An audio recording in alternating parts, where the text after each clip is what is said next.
রক্তের বন্যায় আরো দেবো রক্ত, আরো দেবো রক্ত।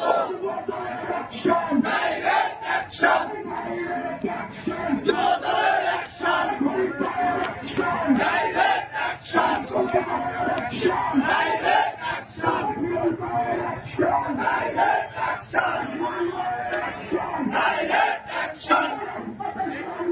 আমরা তোমায় ভুলি নাই, আমরা তোমায় ভুলি নাই। রাজপথের নিয়ম ভাই, আমরা তোমায় ভুলি নাই। বিকাশে দেব না নিয়ম ভাইয়ের রক্ত, বিকাশে দেব না। প্রশাসন জবাব দেয়, আমার ভাই বলল কেন? প্রশাসন জবাব দেয়, বিকাশে দেব না নিয়ম ভাইয়ের রক্ত।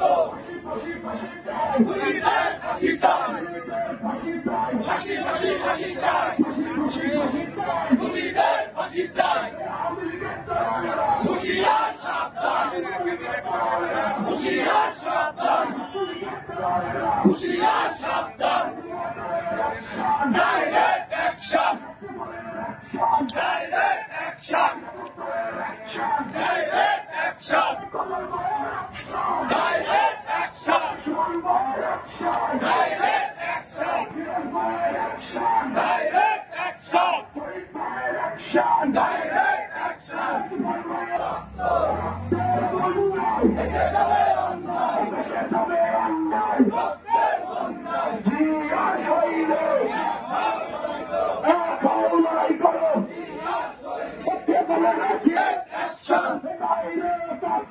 খুনিদের বিরুদ্ধে, খুনিদের বিচার চাই, খুনিদের বিচার চাই।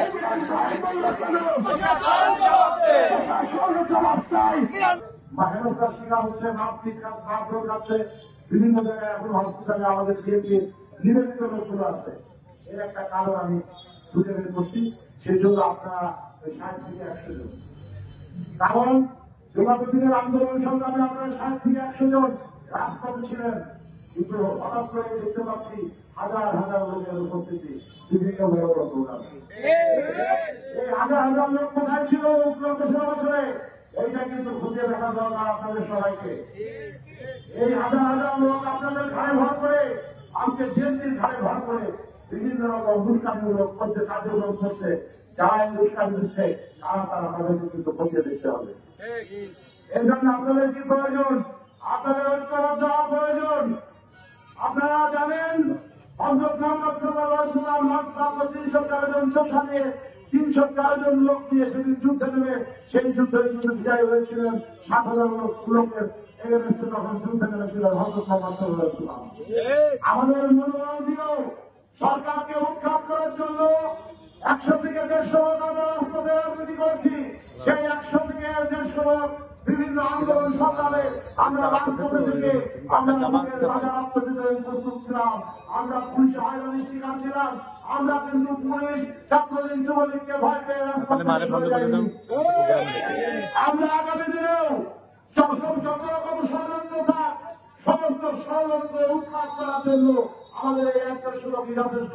আপনারা সেভাবে ঐক্যবদ্ধ থাকবেন, এটাই আমার প্রত্যাশা জেলা যুবদলের পক্ষ থেকে। প্রিয় উপস্থিতি, বক্তব্য দীর্ঘায়িত করবো না। আজকের নিলামে হত্যা হয়েছে পাহাড় দুনিয়াতে, যেদিন সে আহত হয়েছে পাহাড় দুনিয়াতে, তারপর থেকে এই সমস্ত সন্ত্রাসীরা রাজপথে ঘুরে বেরিয়েছে। পুলিশ কোনো পদক্ষেপ নেয় নাই, পুলিশ তাদেরকে গ্রেপ্তার করতে চায় নাই। আমি বলতে চাই, হয়তো আপনার ইচ্ছাকৃত ভাবে আপনারা করছেন না। আমরা জানি যে জাতীয়তাবাদী পরিবার নেতৃবৃন্দ শান্ত, কিন্তু এরা সময়ের প্রয়োজনে অশান্ত হয়ে উঠতে পারে, প্রতিবাদ হয়ে উঠতে পারে। আমরা চাই যে আপনারা আগে প্রশাসনের থেকে ব্যবস্থা নিন, না হলে কিন্তু হাতে চুরি করে কোনো থাকবে না। আমরা চাই না আইন হাতে তুলে নিতে, তারই আগে আপনারা ব্যবস্থা নিন, গ্রেপ্তার করুন যারা হত্যার সাথে সরাসরি জড়িত।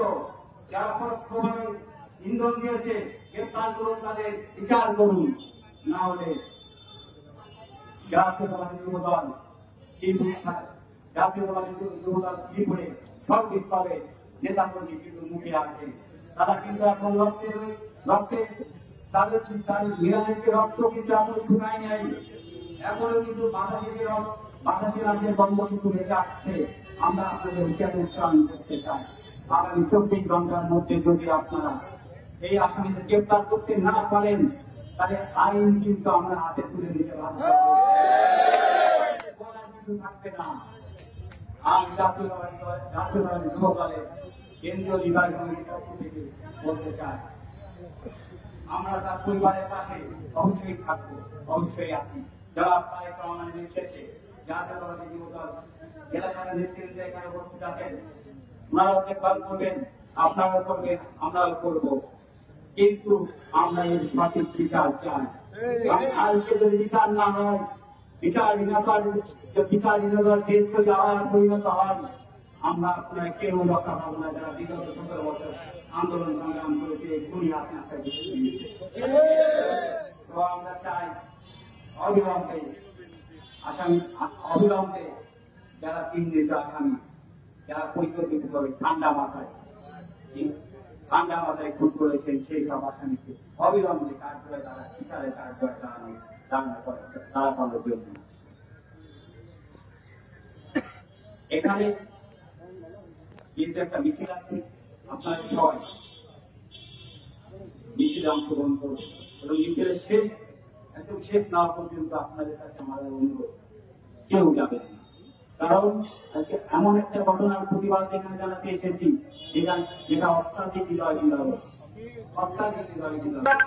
আপন ভাই তাকে গত পরশু ঈদের আগের দিন নির্মমভাবে হত্যা করার উদ্দেশ্যে টর্চার নির্মমভাবে নির্যাতন করা হয়েছে।